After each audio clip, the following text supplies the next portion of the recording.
Hello and welcome to the Tour de France Outback Edition. This year's course is very grueling. As you can see, it starts off with an 8-kilometer shuttle run, very hard, switches to a bike, which we'll be watching in a few minutes, and ends off with a very lengthy swim across gravel. The first jump is a very hard jump, and you're watching this right now on your television screens, I think. Not many men have mastered this jump. It is very hard. Numerous have attempted it, and only a few have actually completed the swim part of our show. You will be seeing a few feeble attempts this evening, a few very good attempts.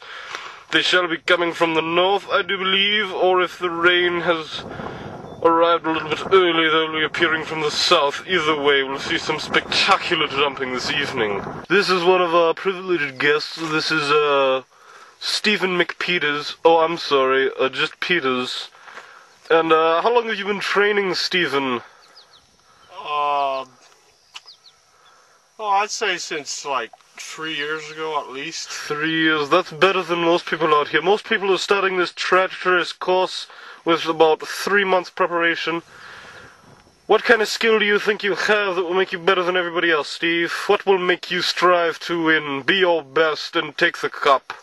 Well, I think my biggest advantage will be the motor on my bike. The motor, yes, of course. Nobody else has one, so you probably will win. Yes. You know, thanks, Stephen. Many of the competitors, how little there are, will usually be using a normal bike like this. Very primitive wheels, chain, gears, no engine, as Stephen Peters said he'd probably be having. Since how there were so few competitors this year, I personally will be entering the race for the Golden Cup. Yes, I am the only news reporter to do so while covering the story. Very hard to do, and few journalists have attempted it, let alone succeeded. I will be one of those who has aspired to those high ranks. So it has appeared that it has rained as he is approaching from the southern exit, although I have not felt any wind. Alright, his speed is well above that which is recommended. Yes, he appears to be doing quite nicely. Yes, he is. Oh, okay, on the swimming portion. The swim, yes! He is a strong swimmer, that Stephen is. His team has served him well. Look at the theories in those eyes.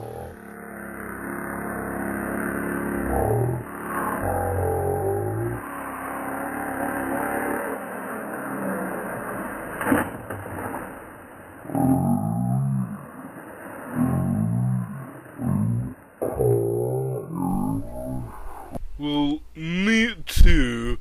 I have also entered from the northern part. Look at those veins popping in my legs.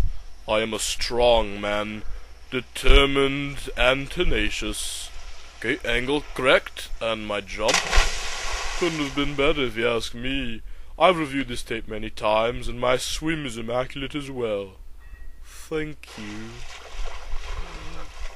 Next you will see slow motion to educate you in my style. Slow always does it. Jump, splash, keep those forearms strong. That's better.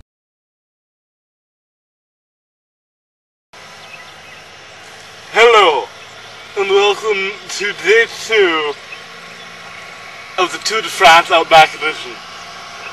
We have one of our new entries here, Daniel, one of Stephen's teammates. They use the same bike. I don't understand that. And we just interrupted him while he was inspecting the new jump. Yes.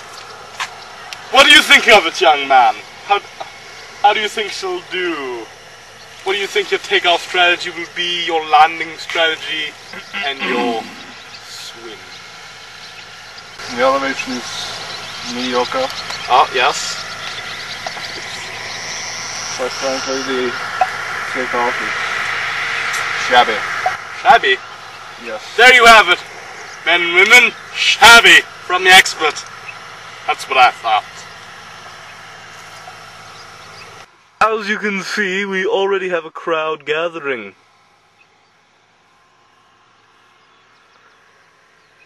Our largest spectator turnout this year.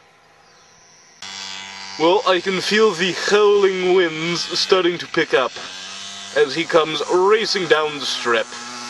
Yes, his speed is that of Stevens. He is doing quite well. And a bail at the last second. Not bad. It appears as though, no, he is doing just fine. Good job, Dan. Yes, it does appear that Daniel took this jump perfectly, I must say. Flailing causes him to stay in the air longer, shortening the time he has to swim. Good job, Dan. We have just witnessed Daniel's attempt at the jump. Daniel, how did that go? I think it went pretty well. Yep. The execution was, I must say, excellent, even for me. Yes, that was pretty flawless. And the slight wobble you may have seen was that shabby takeoff. I warned you earlier. Yes, I saw that. I was going to say something, but I just let it slide.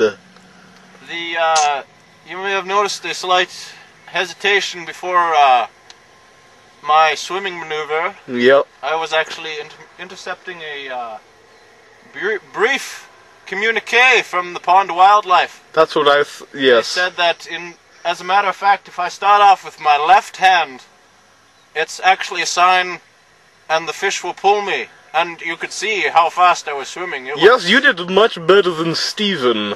Because... right here. Shut up, you! Alright, there you have it, from Daniel himself. Here he comes, coming to the water jump for the second time in 2 days. Hopefully he will do what is required of him. Here he goes.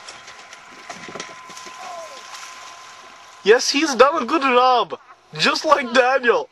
Okay, Steve, do you mind telling us what your strategy was today? Well, I was gonna kick the bike one way and fly the other way, Yep. But I think the shabbiness, if you don't mind me using Daniel's. No, that's okay. Shabbiness was just kicked me over forward. Yep.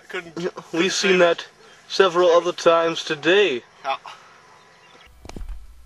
Okay, so right about there is where the shabbiness kicked in. Yes, and, yes. It just kind of went downhill from there. Did you feel the shabbiness on your belly? I would say mostly on my belly, even a little bit on my face. Ooh, that isn't good, Steve, that isn't good. Right. Will you be making another attempt? I know I can do this, so I think I'm going to do it. Yep, there's that determining spirit, folks. Stephen will not give up. He is an entertainer at heart. Yep, here he comes.